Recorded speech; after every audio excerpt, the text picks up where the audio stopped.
নগাঁৱৰ বালিকটীয়াত মণিপুৰী ভাংসহ এজন লোকক আটক।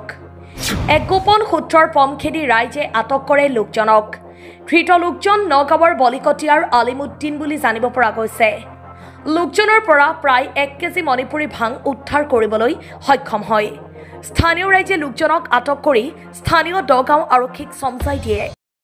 তোমাৰ নামটো কি কোৱা? আলিমুদ্দিন। অলপ জোৰেৰে কোৱা। আলিমুদ্দিন। তুমি এই ভাঙৰ বিজনেছ কৰা ন? খাওঁ না এই ইমানখিনি পালো যে মিলামিলি কৰি আধা কেজি পালো যে মিলামিলি আনিছিলোঁ চাৰিটো পাঁচজনে।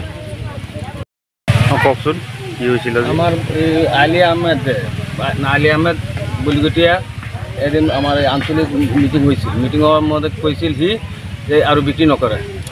আমার গাঁৱৰ প্রেসিডেন্টে মিটিং দিছিল। মিটিং দেওয়ার মধ্যে বিক্রি নকরে তেনে তাক 10,000 টাকা করে দি দিব। এইটো অমান্য কৰি আকৌ সি বিক্ৰি ধৰিছে। আজি তাৰ ঘৰত আমাৰ বিডিঅ মানুহ আঞ্চলিক মানুহ গৈ তাক 266 গ্ৰাম মাল 328 গ্ৰাম 387 গ্ৰাম মাল পোৱা গৈছে তাৰ ঘৰত। পাছত এই ব্যক্তিজনক কি দগাঁও আৰক্ষী আমি এই আমাৰ বাসা ফোন কৰি আইটি যোগে জমা দিছোঁ। ভিডিঅ' জাৰ্নেলিষ্ট মৃণালৰ সহযোগত নগাঁৱৰ পৰা বিভূতি বৰাৰ প্ৰতিবেদন সোহানা লাইভ।